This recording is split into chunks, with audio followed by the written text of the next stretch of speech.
Peut-on dire que le F-35 des États-Unis peut résister à la menace des armes hypersoniques chinoises? Les récents progrès de la Chine en matière de technologie hypersonique ont suscité des inquiétudes mondiales, soulevant des questions sur la perte éventuelle de l'avantage technologique américain. Les États-Unis ont-ils la capacité de contrer ces menaces hypersoniques ou risquent-ils de prendre du retard dans ce domaine crucial de la défense? Rejoignez-nous alors que nous explorons la comparaison révolutionnaire entre deux armes ultimes, le F-35 face aux menaces hypersoniques chinoises. La Chine progresse rapidement dans la technologie des missiles hypersoniques, la plaçant à l'avant-garde mondiale et suscitant des préoccupations aux États-Unis. Un exemple majeur de ces avancées est le missile DF-17, conçu pour allier vitesse et précision. Il s'agit d'un missile balistique de moyenne portée, utilisant du carburant solide et étant mobile sur route, ce qui signifie qu'il peut être transporté et lancé depuis divers endroits. La Chine a également réalisé des percées dans les systèmes de protection thermique et de refroidissement, des éléments cruciaux pour gérer la chaleur intense générée par ces missiles en vol. Ces développements offrent à la Chine un avantage technologique certain, témoignant de sa puissance croissante en matière d'innovation militaire moderne. Il est évident que la Chine ne compte pas s'arrêter de sitôt, puisqu'elle a récemment réalisé une autre percée majeure dans la technologie des missiles hypersoniques, notamment dans les systèmes de protection thermique. Les scientifiques chinois ont apporté des améliorations significatives en ajoutant des cônes en acier à leurs nouveaux missiles. Cette avancée est essentielle, car elle renforce la capacité du missile à survivre aux conditions extrêmes qu'il rencontre en vol. En août, la Chine a également annoncé le développement d'un dispositif de refroidissement innovant, conçu pour gérer la chaleur intense générée lors d'un vol hypersonique. Les missiles hypersoniques se déplacent à des vitesses incroyablement élevées, ce qui entraîne une accumulation massive de chaleur. Sans un refroidissement adéquat, cette chaleur pourrait endommager le système de guidage du missile, affectant sa précision et ses performances. Grâce à cette nouvelle technologie de refroidissement, le missile est mieux équipé pour résister à ces températures extrêmes, réduisant ainsi les risques de dysfonctionnement. Cette amélioration lui permet de voler plus efficacement et de rester indétectable, augmentant ainsi ses chances d'atteindre et d'éliminer sa cible. Ces avancées technologiques constituent une avancée significative pour le programme de missiles hypersoniques chinois, lui offrant un avantage en matière de performance dans le domaine de la guerre moderne. Alors que la course aux armes avancées s'intensifie, ces innovations pourraient bouleverser l'avenir de la technologie des missiles et des conflits militaires. Un membre du Congrès américain tire la sonnette d'alarme. Le représentant Doug Lamborn, membre du comité des forces armées de la Chambre des représentants, a organisé une audition pour son sous-comité ce printemps. L'ambiance était grave. Un expert du panel a déclaré que les États-Unis prennent clairement du retard sur la Chine. Jeffrey McCormick, analyste du renseignement à la Defense Intelligence Agency, a affirmé que la Chine possède désormais l'arsenal hypersonique le plus avancé du monde. Toutefois, les États-Unis ont encore des raisons d'être optimistes. Étonnamment, l'un des meilleurs missiles hypersoniques américains est en cours de développement par l'armée américaine. Connu sous le nom de Long Range Hypersonic Weapon ou surnommé Dark Eagle, ce missile possède des capacités impressionnantes. Il peut atteindre des vitesses supérieures à 3800 miles par heure et possède une portée de 1722 miles. Le Dark Eagle utilise un lanceur mobile sur route, une caractéristique également privilégiée par la Chine pour ses missiles, ce qui en fait une arme hautement polyvalente.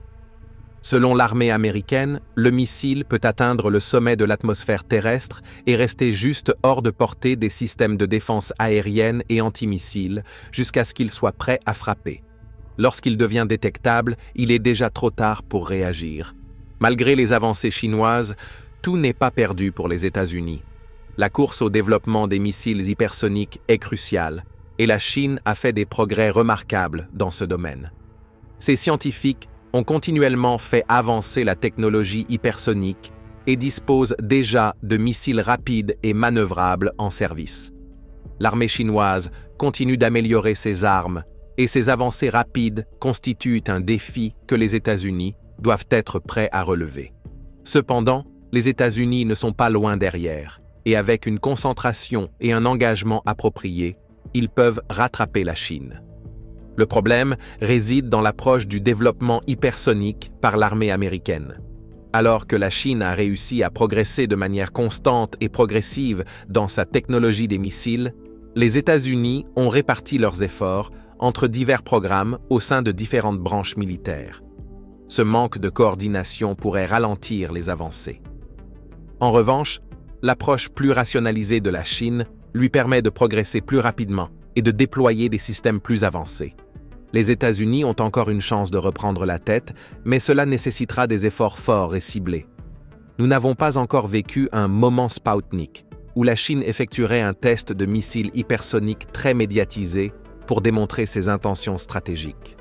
Un lancement au-dessus de Guam, par exemple, pourrait être un signal puissant au monde des capacités et des intentions de la Chine. Jusqu'à ce qu'un tel événement se produise, des responsables comme le représentant Doug Lamborn, qui s'inquiète de l'état de la technologie militaire américaine, jouent un rôle clé. Ils poussent les États-Unis à se concentrer sur le développement de systèmes hypersoniques avancés pour contrer les capacités croissantes de la Chine en matière de missiles. Bien que le développement des armes hypersoniques américaines ait rencontré des obstacles et des défis, l'industrie de la défense des États-Unis est reconnue pour sa puissance. Avec des investissements continus, de la collaboration et une concentration accrue, il est probable que les États-Unis rattraperont la Chine dans ce domaine crucial de la technologie militaire. La course aux armements est loin d'être terminée, et avec la bonne stratégie, les États-Unis pourraient encore s'imposer comme leader dans la technologie des missiles hypersoniques. Cela nous amène à une question essentielle. Le F-35 peut-il résister à la létalité de la menace hypersonique chinoise? Analysons la puissance de ce chasseur américain. Le F-35 Joint Strike Fighter est l'un des avions de combat les plus emblématiques au monde. Depuis son entrée en service, cet appareil américain de 5e génération a accumulé plus de 777 000 heures de vol. Actuellement, 20 nations utilisent le F-35, en faisant un outil vital pour les États-Unis et leurs alliés. Pendant des années, les États-Unis ont maintenu leur supériorité aérienne avec l'introduction du F-22 Raptor. Cependant, la Chine et la Russie possèdent désormais leurs propres avions de 5e génération et travaillent sur des conceptions de 6e génération. Pour l'instant, le F-22 et le F-35 demeurent les chasseurs de pointe des États-Unis. Les systèmes de mission du F-35 sont comme le cerveau et les yeux de l'avion, en faisant l'un des aéronefs les plus intelligents jamais construits. Équipés de capteurs et de logiciels avancés, ces systèmes offrent aux pilotes une vue d'ensemble complète de leur environnement, ce qui fait de cet avion un outil puissant dans la guerre moderne. Les composants clés incluent le radar APG-81, capable de suivre plusieurs cibles à plus de 150 km, et le système de guerre électronique Barracuda, qui peut détecter, brouiller et protéger contre les radars ennemis. L'avion dispose également d'un système de caméras infrarouges à distribution d'ouverture de pointe, avec 6 caméras offrant une vue complète à 360 degrés, même de nuit. Toutes ces informations sont fusionnées dans un seul affichage clair pour le pilote, offrant une conscience situationnelle inégalée. Les futures améliorations incluent des capteurs améliorés, un radar plus puissant et même la possibilité de contrôler des drones pendant les missions. Grâce à ces avancées, le F-35 n'est pas seulement un avion de chasse, mais un centre de commandement volant conçu pour l'avenir du combat aérien. L'une des caractéristiques les plus impressionnantes du F-35 est sa furtivité, qui le rend difficile à détecter pour les ennemis. Son design unique comprend des surfaces lisses et courbées, des bords précisément alignés et des matériaux absorbant les radars pour minimiser la détection. Même le moteur est habilement dissimulé. Le système d'admission d'air avancé de l'avion, appelé Diverterless Supersonic Inlet, réduit encore sa signature radar en éliminant les interstices susceptibles de réfléchir les signaux. Fait remarquable, la section radio du F-35 est si petite qu'elle a été comparée à la taille d'une balle de golf métallique sous certains angles, dépassant même la furtivité du F-22 dans certains scénarios. Sa peau extérieure, fabriquée à partir de matériaux durables et absorbant les radars, est conçue pour durer plus longtemps et nécessiter moins d'entretien que les anciens avions furtifs comme le F-22. Le F-35 réduit également ses signatures infrarouges et visuelles, ce qui le rend plus difficile à repérer par la chaleur ou à vue. Il gère soigneusement ses signaux radio pour éviter la détection. Bien que les radars à faible fréquence puissent parfois détecter des avions furtifs, ils sont encombrants, imprécis et faciles à localiser, ce qui donne au F-35 un avantage significatif. Pour des fins d'entraînement, il peut même utiliser des réflecteurs spéciaux pour augmenter temporairement sa signature radar. Son cockpit ressemble à quelque chose tout droit sorti d'un film de science-fiction, conçu pour offrir au pilote une prise de conscience et un contrôle maximum.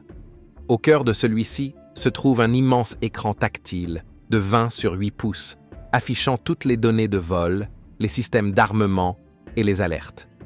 Les pilotes peuvent personnaliser l'agencement pour l'adapter à leurs besoins, rendant l'interface extrêmement conviviale. En dessous de cet écran, un écran de secours plus petit est disponible pour les urgences, tandis que la technologie avancée de reconnaissance vocale permet des commandes sans utiliser les mains. Contrairement aux anciens avions avec des affichages tête haute sur le tableau de bord, le F-35 utilise un système d'affichage monté sur casque de pointe. Ce casque projette les informations de vol et de combat directement sur le viseur du pilote, lui permettant de voir les données critiques, peu importe où il regarde. Il intègre même la vision infrarouge et la vision nocturne, permettant au pilote de voir à travers l'avion, pour une conscience situationnelle incroyable. Le casque est si avancé que les pilotes peuvent verrouiller des cibles et tirer des missiles sans pointer l'avion directement vers elles. Chaque casque coûte la somme astronomique de 400 000 $, mais ses capacités changent la donne. Bien que le HMDS ait rencontré des difficultés au début, comme des problèmes de vibration et de vision nocturne, il est désormais plus fiable que jamais. La dernière version offre des caméras améliorées, des affichages plus nets et des caractéristiques d'alignement avancées. Le cockpit et le casque du F-35 travaillent ensemble pour offrir aux pilotes un avantage inégalé dans les airs, alliant technologie de pointe et design convivial pour le pilote. Sans entrer dans les détails des capacités du F-35, pour répondre à la question, il est peu probable que cet avion américain puisse directement résister à un coup d'un missile hypersonique chinois moderne en raison de leur vitesse extrême, leur manœuvrabilité et leur difficulté de détection, ce qui les rend très difficiles à intercepter avec la technologie actuelle. Que fait l'US Air Force face à la menace que représentent ces missiles hypersoniques chinois? Le département de la Défense des États-Unis augmente ses dépenses pour les armes hypersoniques après des années d'avertissement selon lesquelles la Chine prend de l'avance dans cette technologie. Cependant, cette nouvelle course aux armements comporte des risques, surtout que les relations entre les États-Unis et la Chine continuent de se détériorer et qu'il y a peu d'informations sur les avancées de la Chine dans ce domaine. Les armes hypersoniques, qui voyagent à une vitesse supérieure à Mach 5, ne sont pas un concept nouveau. Les États-Unis les testent depuis les années 1950, mais les investissements dans ces systèmes ont ralenti au fil des ans. Pendant ce temps, la Chine et la Russie ont fait des progrès significatifs dans leurs programmes hypersoniques. La Russie a récemment démontré sa capacité en utilisant 6 missiles hypersoniques Kinzhal en Ukraine, la plus grande utilisation unique de ces armes pendant la guerre. D'autres nations, dont l'Australie, la Corée du Sud et du Nord, le Japon, l'Inde et l'Allemagne, développent également des armes hypersoniques. Les États-Unis augmentent désormais les financements et les efforts pour rattraper leur retard, mais la situation est tendue, les relations entre les États-Unis et la Chine étant au plus bas depuis des décennies. Cette compétition pourrait façonner l'avenir de la puissance militaire mondiale. Le département de la Défense des États-Unis prévoit d'allouer 15 milliards de dollars pour le développement d'armes hypersoniques pour l'armée et l'armée de l'air entre 2023 et 2027, comme l'indique un rapport du Bureau du budget du Congrès. Ce chiffre exclut le programme de la Marine, qui a récemment attribué un contrat d'1,1 milliard de dollars à Lockheed Martin pour intégrer des systèmes hypersoniques dans les destroyers de classe Zumwalt. Les experts ont indiqué que les États-Unis pourraient être en retard par rapport à la Chine dans ce domaine. Des rapports ont noté que le test d'une arme hypersonique capable d'emporter une charge nucléaire par la Chine en 2021 a surpris de nombreux acteurs du secteur de la défense, montrant des capacités avancées dépassant les attentes. Certains ont suggéré que la domination technologique passée de l'Amérique, autrefois considérée comme inébranlable, est désormais remise en question par les progrès de la Chine. Des observateurs ont souligné que ce changement a incité les États-Unis à accélérer leurs efforts dans plusieurs domaines. Des inquiétudes ont également été soulevées quant à l'absence de traités régissant les armes hypersoniques, une situation que certains estiment susceptible de provoquer une instabilité mondiale, comme ce fut le cas lors de la crise des missiles de Cuba. Cependant, les analystes ont noté que les grandes puissances dans ce domaine semblent actuellement peu enclines à poursuivre de tels accords. Malgré ces défis, les responsables de la défense américaine, les législateurs et les fabricants d'armes continuent de plaider en faveur de la technologie hypersonique, le gouvernement engageant désormais des fonds considérables pour faire progresser ce projet. Les armes hypersoniques sont indéniablement coûteuses, mais elles offrent des avantages uniques qui justifient l'investissement. L'armée américaine a commencé à explorer les systèmes hypersoniques dès les années 1960, en se concentrant initialement sur le vol hypersonique pour le transport de personnes plutôt que pour des armes. Cependant, dans les années 1980, l'objectif a changé. À cette époque, l'US Air Force a testé les véhicules de rentrée manœuvrants, démontrant que des missiles voyageant à des vitesses de Mach 5 ou plus pouvaient être guidés avec précision vers leur cible lors de leur rentrée dans l'atmosphère terrestre. Le début des années 2000 a marqué un tournant lorsque les États-Unis ont lancé des efforts sérieux pour développer des armes hypersoniques dans le cadre de leur programme de frappe conventionnelle mondiale rapide. Aujourd'hui, deux principaux types d'armes hypersoniques sont en cours de développement: les planeurs hypersoniques et les missiles à propulsion atmosphérique. Les planeurs sont lancés par des fusées et glissent à grande vitesse à travers l'atmosphère, tandis que les missiles à propulsion atmosphérique utilisent des moteurs pour maintenir leur vitesse hypersonique. Bien que les systèmes hypersoniques américains soient conçus pour transporter des charges conventionnelles, d'autres nations, comme la Chine, développent des armes hypersoniques à capacité nucléaire. Cela a été mis en évidence lors des tests révolutionnaires de la Chine en 2021, qui ont démontré la possibilité de combiner des ogives nucléaires avec des vitesses hypersoniques, alimentant ainsi les inquiétudes quant à une course aux armements mondiales.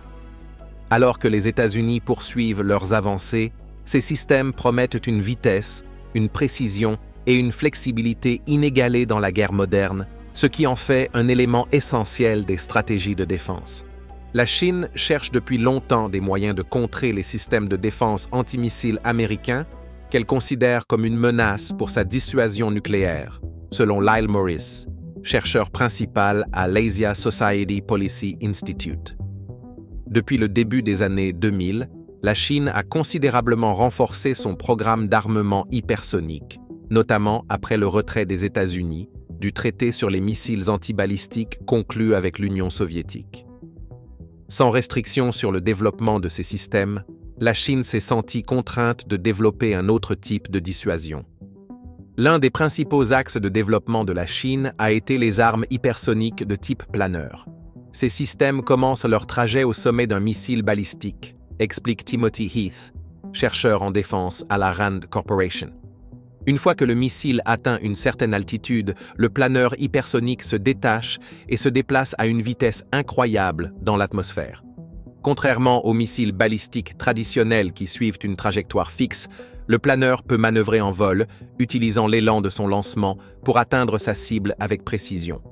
La Chine affirme que ses armes hypersoniques sont prêtes à être déployées, ce que Heath considère comme 1 ou 2 pas en avant par rapport aux États-Unis, dont le programme hypersonique est encore en phase de test. Cette avancée n'est pas surprenante étant donné le programme avancé de missiles balistiques de la Chine et le sous-investissement relatif des États-Unis dans des technologies similaires au fil des années. Le véritable bouleversement introduit par les armes hypersoniques ne réside pas seulement dans leur vitesse, mais aussi dans leur capacité à manœuvrer et à échapper aux systèmes de défense antimissiles comme le Patriot. Ces systèmes, largement utilisés aux États-Unis et dans 17 autres pays, ont du mal à suivre et intercepter des armes hypersoniques en raison de leur trajectoire de vol imprévisible et de leur capacité à frôler le bord de l'atmosphère terrestre avant de revenir frapper leur cible. Selon les experts en défense, les armes hypersoniques pourraient potentiellement surpasser même les systèmes de défense aérienne et antimissiles les plus avancés dans un avenir proche, ce qui en fait un développement majeur dans la technologie militaire moderne. Avec les essais réussis de missiles hypersoniques par la Chine et la montée des tensions entre Pékin et Washington, il est compréhensible de s'inquiéter du rythme rapide du développement de ces armes et de la montée des tensions diplomatiques. Cependant, des obstacles majeurs freinent encore l'utilisation généralisée des armes hypersoniques en combat. Le coût élevé, entre 15 et 18 millions de dollars par missile, combiné aux réalités pratiques de la guerre, où des armes plus basiques comme l'artillerie sont souvent plus efficaces, remettent en question leur réelle utilité sur le champ de bataille. Des experts comme Lyle Morris et Timothy Heath restent sceptiques quant à l'efficacité des armes hypersoniques en combat réel. Un rapport du Congressional Research Service souligne que certains critiques estiment que ces armes n'ont pas de rôle clairement défini, n'améliorent pas de manière significative les capacités militaires des États-Unis et ne sont pas indispensables pour la dissuasion. De plus, il existe une inquiétude selon laquelle la Chine pourrait partager sa technologie hypersonique avec d'autres adversaires des États-Unis, comme la Corée du Nord, l'Iran et la Russie, qui développent tous leurs propres programmes hypersoniques. Alors que la Chine et la Russie renforcent leurs liens en matière de défense et de technologie, il ne serait pas surprenant qu'elles échangent des connaissances sur ces armes, explique Elsa Kania, experte en sécurité nationale. L'une des principales préoccupations concernant le programme hypersonique chinois est que les États-Unis pourraient être pris au dépourvu. La crainte d'une perte de domination militaire a été particulièrement forte après les essais réussis de missiles chinois en 2021. Le général Mark Milley, président des chefs d'état-major interarmés, a qualifié ces tests de moment Spoutnik pour les États-Unis, en référence au lancement du premier satellite artificiel par l'Union soviétique en 1957, qui avait pris les Américains par surprise. Malgré ces préoccupations, Heath soutient que les armes hypersoniques ne seraient pas le facteur décisif dans un conflit entre les États-Unis et la Chine ou tout autre pays disposant de ces capacités. Les États-Unis conservent un avantage significatif dans d'autres technologies militaires comme les avions furtifs, les bombardiers à longue portée, les porte-avions et les sous-marins, des forces conventionnelles qui permettent aux États-Unis de projeter leur puissance et de dominer leurs adversaires sans avoir à dépendre uniquement de missiles à longue portée. Alors que les États-Unis continuent d'investir dans les armes hypersoniques et que d'autres nations développent leurs propres capacités, il est crucial d'établir un accord sur l'utilisation de ces armes en combat. Malheureusement, comme le souligne Morris, cela ne se produira peut-être pas avant qu'une escalade majeure ne force les deux parties à aborder la question. Avec le manque actuel de communication entre la Chine et l'armée américaine, le risque de malentendus ou de mauvaises interprétations est élevé. De plus, la plupart des accords majeurs sur les armes ont historiquement été conclus entre les États-Unis et la Russie. Avec le retrait de la Russie du traité New START, le dernier grand accord de contrôle des armes nucléaires, l'espoir de futurs accords sur les technologies de défense semble au mieux lointain. Merci d'avoir regardé. Pendant que vous êtes encore ici, cliquez sur le lien à l'écran pour découvrir une autre de nos vidéos. À bientôt.